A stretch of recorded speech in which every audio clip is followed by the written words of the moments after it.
Hello, everybody. Welcome back to part 5. I am DaveyGB, and we're on stage 18. I've got no lives left. And I'm doing a post commentary on this game because I did not have anything to say about this game, but nothing but complete blind and utter rage for this game. So I decided to do a post commentary so I wouldn't actually scare off any of my potential viewers or subscribers. Right now, I'm just relaxing with a can of beer, and I'm I'm doing a commentary on this, and I can't believe the fact that I've actually played this game, that I've actually spent all my Saturday on it. And you know what? I'm gonna stop saying that because you know what though, there's no need for me to actually still say that. But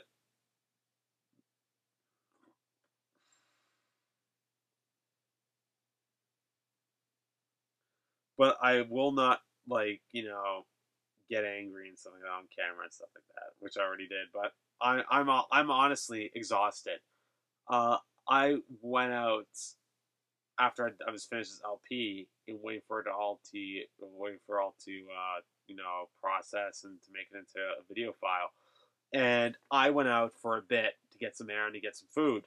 And when I got back into my car, I was so exhausted. Like my whole body was just like that, like shut down, because it's just it's really mind-boggling how exhausting it is to LP an entire game in one sitting, pretty much.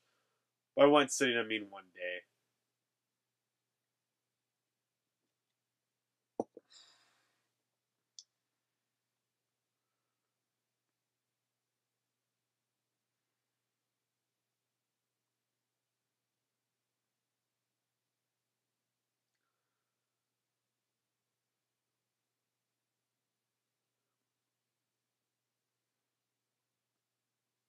How many people were fans of the movie Josie and the Pussycats? A lot of people hate the movie and they trash the movie. But I was talking to my girlfriend about it, and to be honest with you, like Josie and the Pussycats were on the cartoon The Archies, where Archie had a band. And her and I were talking about that maybe Josie and the Pussycats was a test film to see if if it would make a lot of money. So then if it did, they can always make a sequel, or they can always make like an Archie live action movie. We were discussing this because it actually holds up merit. What would you do if you had the Archie movie rights and Josie and the Pussycat movie rights? Would you have an Archie movie, or would you first make a Josie and the Pussycats movie and add 3 really kind of hot girls in it, and try to make as much money as you can off that movie and play off people's nostalgia, and then make an Archie movie with the profits from that movie? And my girlfriend and I were actually really talking about this actually one night, and we were just discussing it, and it is very plausible that that was the case. Now, there's no solid facts or anything like that on the internet, but you know when you see a movie being made, when it's connected to another franchise or a series, that movie is automatically going to be the testing ground for another movie, right? It's just one of those facts. Though it's kind of I want to say I really, really, really, really want to say that it's kind of like the Aliens and Predator movie. It's no, I don't want to say that. That's nothing like that. But anyways, you guys catch my drift. We had a discussion about this, and her and I both agreed that this is just our opinions. That Josie and the Pussycats was made as a test vehicle to see if people would actually go and see if it would be be a success or not. And if so, they would take the money from that to make the Archies movie, but the Archies band. And I believe I remember one time reading an old comic book. There was a summer 3 or 4 years ago. I bought all these old comic books, dirt cheap comic books, and I was reading them. And I remember seeing Archie's live TV movie, and it had the dad who played the father on Reba as Archie, and it was just pretty much just it was like a live action movie like that. It was nothing really, nothing I don't I've never actually heard anything about a live action movie before, so it wasn't really memorable. but it's kind of like watching, the Superboy live action series, where I believe it's Clark Kent and he's growing up, kind of like Smallville, but my money's on way better because Smallville's a heaping pile of horse crap. That was a shitty fucking series. And then Superman Returns, it was kind of connected to the fucking movie, that show. Oh, goddamn. But going back to Krypton to see if Krypton, if there's anything bad there, and he drags part of the planet home with him, god damn it, fucking Bryan Singer, man, stop being a dumbass and just fucking do it right the first time. Then they wouldn't have to revamp the series with Christopher Nolan writing and directing it. I wonder how Bryan Singer feels about that. Oh, you guys ruined my movie. Who's good? Oh yeah, you know what? You guys could do Superman. Go for it. Who you guys could get to write and direct it? Christopher Nolan, actually. Oh, fuck that shit. And then all of a sudden he leaves and you hear a gunshot in the background. It's just so, I don't know. I hate Bryan Singer. Christopher Nolan's pretty good. But it's just one of those things though, like the Superboy live action TV series where Superman's younger days of Superman, and Bub, the guy who played the zombie on Day of the Dead, played Lex Luthor, and he's a really good actor. I've never actually seen the series myself, the show. I think it was only on for 2, maybe 3 seasons. Correct me if I'm wrong, but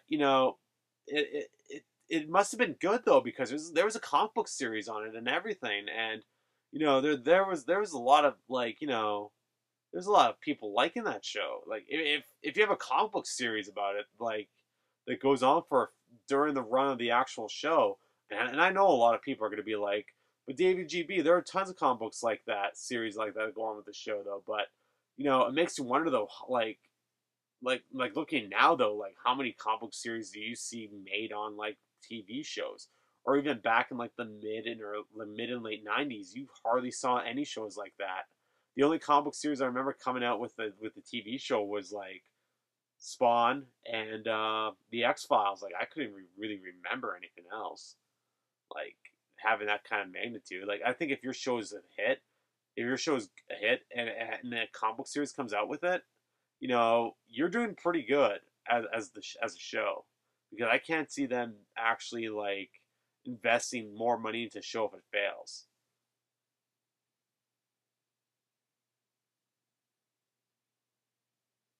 I don't know if Sabrina the Teenage Witch had kind of comic book series. And then again though, you look at it, Sabrina the Teenage Witch was on TV around the time as Josie and the Pussycats. So then again, she was connected to connected to Archie's, connected to Archie. So I don't know, I don't know the time frame of when Sabrina the Teenage Witch and Josie and the Pussycats, the live action movie, but I think the show Sabrina the Teenage Witch was a huge hit, and it was a huge hit. And then they probably tried Josie and the Pussycats before Archie, and Josie and the Pussycats failed, and they were like, oh wait, no, you know what, we don't want to waste any more money on this stuff. But that's just me though. I don't know. I thought they were hot. I also thought Sabrina the Teenage Witch was hot. But I was a huge fan of the show. The cat was hilarious. But that's just me though.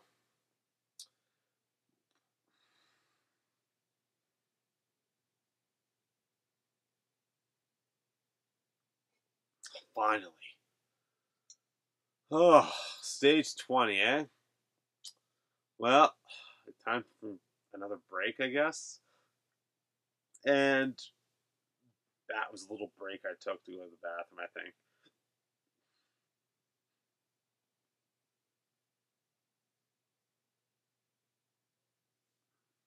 And the reason why I'm playing stage 19 again is because it's because my Screen Mimic failed. I use Screen Mimic. I know it's kind of outdated, but it works for me. I love Screen Mimic. I don't know if they still make Screen Mimic. I bought Screen Mimic 3 years ago, and it works for me. So I'm not gonna try to update it or anything like that. I actually paid $30 for the license to use it, so I didn't have that unregistered Screen Mimic thing, because I believe they actually had that. But Screen Mimic froze on me, and I had to redo level 19 again. So I had to play all the way up to level 19 and redo it. And it's just one of those things though that really kind of irked me. But you know what though? It gave me actually good practice on the earlier stages, so there's not really much I can say about that. So instead of cutting it out, I decided just to leave it in, just so you guys know that I'm pretty hardcore about, you know, doing my thing. I do this. I do these LPs for myself, but I also now that I have subscribers and I have people that actually like my LPs, I'm doing it for you guys too. Like I'm doing it for both of us. Like I love video games. I love Game Boy games, and if I can at least turn somebody on to like old school Game Boy game, like that's when I know I did a good job. Like that's when I know like when somebody's like, "Oh wow, Davey, like I've never played Batman on the Game Boy before, like from the motion pit from the movie." And you know what, David? I'm gonna totally check this game out now. Thank you. That means a lot to me because that it's like my Deja Vu series. It's like my Deja Vu Let's Play. Like somebody said, "Oh, I'm gonna go check this game out. It looks neat."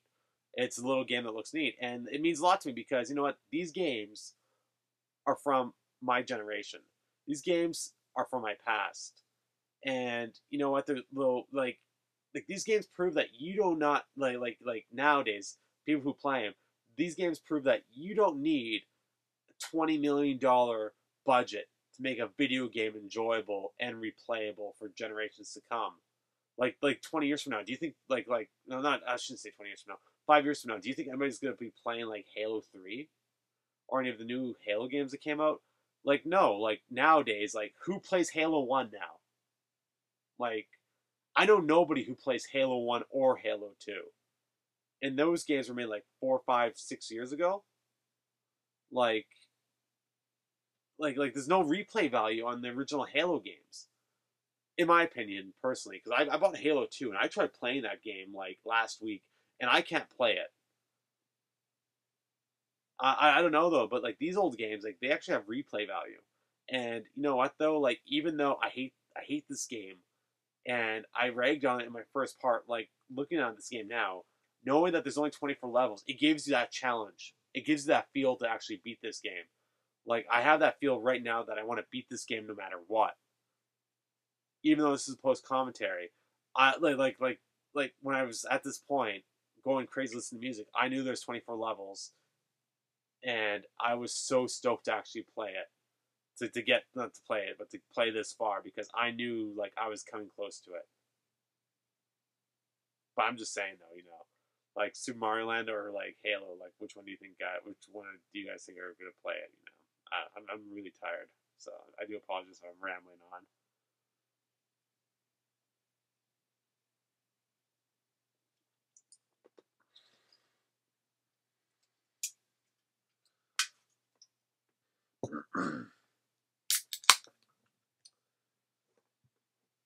But what I was trying to say was that like these old games actually have heart. Like people actually put a lot of time and effort into it for like what am I trying to say? Instead of buying the brand new like Halo game or like I don't know World of Warcraft, downloading buying the new World of Warcraft content or some shit like that. You know, just take 10 minutes and actually play a classic Game Boy game or a classic NES game because like they might not have stellar graphics or animation stuff like that, but they got a lot of heart.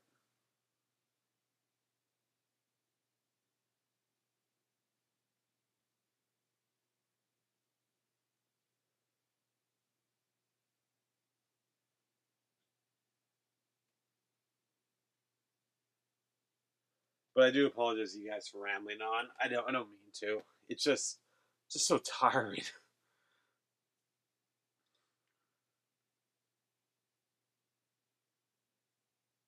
Like recently myself, I got back into playing text-based video games like Zork and like playing like Manhunter, not the new Manhunter, but I'm talking about the old school Manhunter from Sierra.